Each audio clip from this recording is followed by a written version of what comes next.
감히 초보를 언급하고 기초를 논하면서 강의하듯이 영상을 찍어가는 저 스스로를 보면서도 참 어이가 없긴 합니다만, 일부 시청자분들과 우리 카페 회원님들의 요청이 있어서 이렇게 영상을 찍게 됐으니까 아직 선상낚시에 서툰 입문자분들께서는 참고만 해주시기 바랍니다. 안녕 친구들, 반짝이 아저씨요. 날이 갑자기 좀 더워지는데 우리 형님들 건강관리 좀 잘들 하고 계시죠? 우리 모두 건강하게 좋은 날 바다에서 뵙기를 희망해 보겠습니다. 최근 몇 번의 광어다운샷 출조해서 우리 카페 회원님들과 동출을 했었는데요, 선수단체가 아니라 취미 동호회다 보니까 개인별 기량에 다소 좀 차이가 있었다, 뭐 이런 느낌을 좀 강하게 받았어요. 그래서 오늘은 광어다운샷, 외수질, 그리고 어쩌면 이 선상낚시 전반에 걸친 입문자를 위한 가이드, 초보 탈출법, 이런 이야기를 좀 할 거예요. 선상낚시 기초, 특히 다운샷이라고 부르는 드롭샷이죠. 캐스팅이 아니라 내림낚시 장르의 기초편을 이야기해 볼 건데요, 저 역시 낚시를 시작한 지 3년밖에 되질 않아서 그닥 실력이 출중하거나 아니 뭐 지식이 많지는 않지만, 그나마 우리 생초보 형님들보다 조금 더 먼저 이 생초보 시절을 겪어본 입장에서 이건 좀 알고 가자, 뭐 그런 차원에서 하나하나 짚어볼 테니까 자, 건너뛰지 마시고 잘 보시고 이 머릿속으로 섀도우 피싱을 해보세요. 첫 번째, 그립입니다. 중지와 약지 사이를 리스트 하단의 트리거, 이 방아쇠에 끼우는 이 투핑거 그립, 약지와 새끼의 사이를 트리거 끼우는 이 쓰리핑거 방식 중에서 편하신 그립으로 잡으시면 되는데, 저 같은 경우에는 이 쓰리핑거로 잡습니다.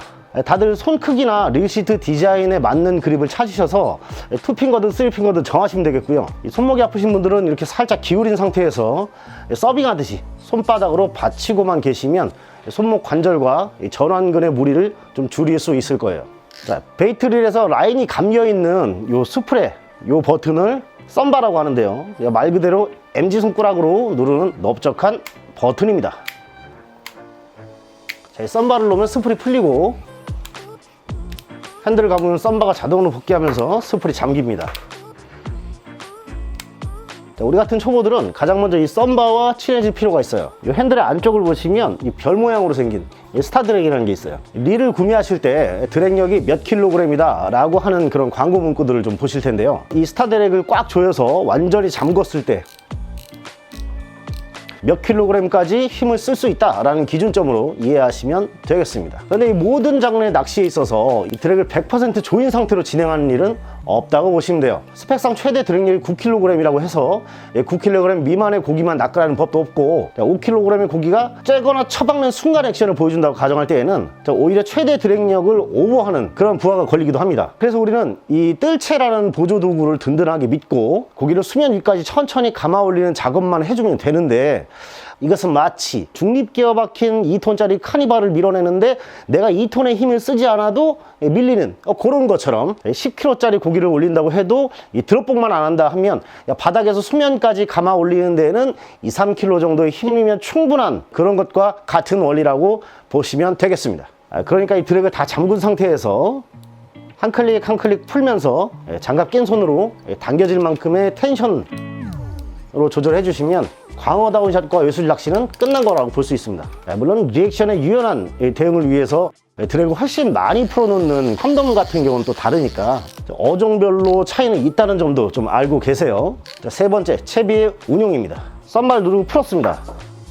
자, 바닥을 확인하신 후에는 살짝 띄워준다는 생각, 정말 조금 띄워서 흘린다는 생각으로 그렇게 운영해 주시는 게 좋습니다. 바닥을 찍은 상태로 가만히 계시면 채비가 흘러서 주변 분들과 좀 엉키게 돼요. 나는 띄웠는데 라는 생각으로는 충분하지 않습니다. 7에서 9물때나 아니면 강한 바람이 불 때, 하여튼 뭐 라인이 수직으로 서지 않고 이렇게 옆으로 흐르는 날에는 바닥을 찍은 상태에서 한 바퀴 감아주고 스테이 하면서 쭉 데려와서 또 감고, 또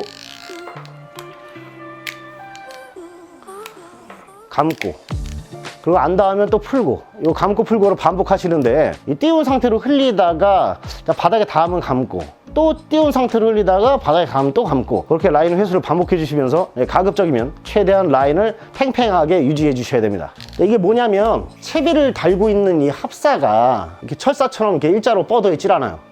그러다 보니까 물속에서는 이제 곡선을 그리면서 좀 이렇게 다소 늘어지는 그런 경향이 있는데, 빠른 유속의 깊은 수심이면 우리가 눈을 보는 이 수면의 상태보다 훨씬 더 넓은 범위에서 내채비가 항상 주변과 엉킬 위험에 처해 있다 라고 보시면 돼요. 자, 여기서 우리가 해야 할 일은 가급적 주변과 엉키지 않게 라인 회수해가면서 팽팽하게 운용을 해줘야 된다는 점이에요. 이건 단순히 매너만의 문제가 아니라 이 조과하고도 관련이 있어요. 자, 라인의 텐션이 느슨한 상태에서 입질을 받으면 입질 순간에 반작용으로 후킹을 해줘야 하는 이 라인의 탄력, 텐션이 부족하기 때문에 쇼파이트 확률이 굉장히 높을 수밖에 없고, 웜 또한 반듯한 라인에서 제대로 된 움직임을 보여준다 라고 기억해 주시면 되겠습니다.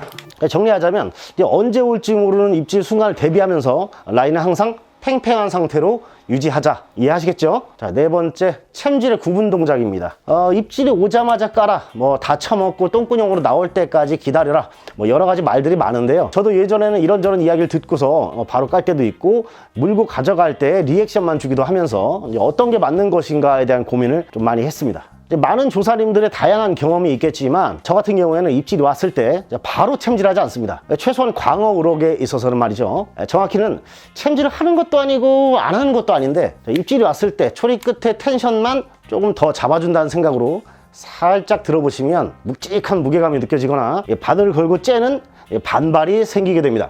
자, 로드의 텐션만큼만 쓱, 자, 그러니까 초리대 휘임새만큼만 올려주면서 고기에 걸려있다는 확신이 드는 찰나에 더 빠르고 높게 후킹을 합니다. 자, 연결 동작으로 보시면 입질 쓱, 자, 다시 볼까요?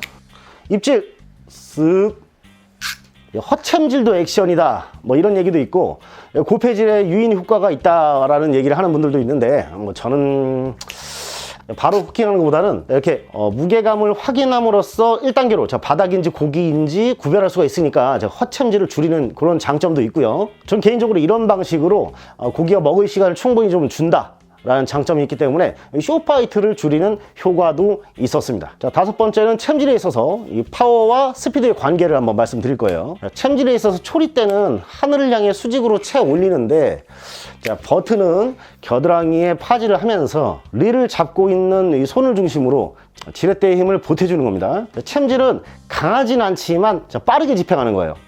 자, 예를 들면 무거운 아령을 번쩍 들어 올리는 게 아니라 가벼운 것을 빠르게 올린다는 그런 생각을 하시면서 파워는 약하게, 스피드는 빠르게, 그런 챔질을 해주세요.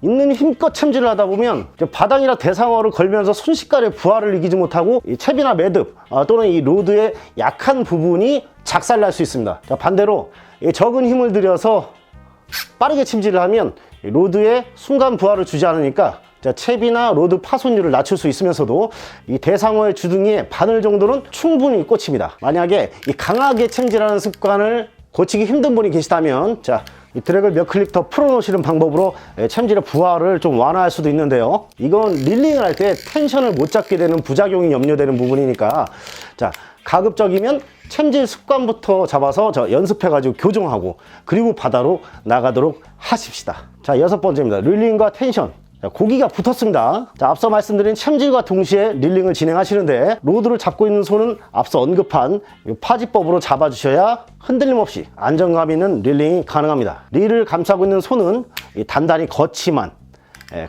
하고, 엄지손가락으로는 절대 릴링 도중에 스프를 잡지 않습니다. 엄지손가락으로 스프를 누르는 순간 라인은 강한 텐션을 갖게 되고, 그 순간 고기가 리액션까지 때려버리면 주댕이가 터지거나 채비가 터지거나 초리대가 부러지거나, 어쨌든 그날 일광으로 저녁 안주라도 좀 할 수 있었던 행운이 영광의 하루로 기록되는 그런 날이 될 수 있습니다. 더불어 핸들을 갖는 팔은 팔꿈치와 어깨는 고정한 상태로 손 또는 손목까지만 일정한 속도로 차분히 돌려가며 릴링하면 됩니다.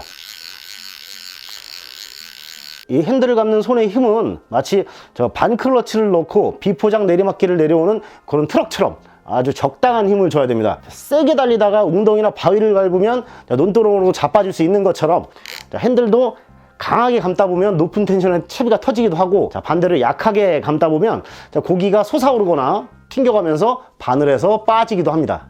초리대의 가동 범위를 고려하면서 너무 처박으면 천천히 감고, 너무 올라오면 빨리 감길 수 있도록 릴링은 적당한 힘으로 하고 템포가 끊어지지 않도록 차분히 진행해 줍니다. 추가적으로 동반 릴링이라고 제가 표현을 했는데, 옆 사람과 함께 입질감을 느꼈거나 아니면 옆 사람이 올리는 고기에 내 채비가 엉켜 있을 때, 마냥 팽개쳐 두면 온 동네 다 엉킵니다. 그렇다고 너무 감아서 텐션을 올려버리면 내 라인으로 옆 사람 고기를 또 날릴 수가 있어요. 그러니까 옆 사람과 템포는 맞추되 그보다 조금 더 느슨하게 한 박자 늦게 감아 올리면서 고기가 수면에 올라올 즈음에는 릴링을 멈추고 뜰채를 기다립니다. 뜰채에 고기가 담기는 순간에는 썸바를 누르면서 이 스프를 풀어가지고 옆 사람의 랜딩에 실패가 안 생기도록 그렇게 협조하는 센스도 중요합니다. 자, 7번째, 라인 트러블입니다. 자, 아무리 선수라도 본의 아니게 라인이 엉킨 일이 좀 비일비재하게 발생합니다.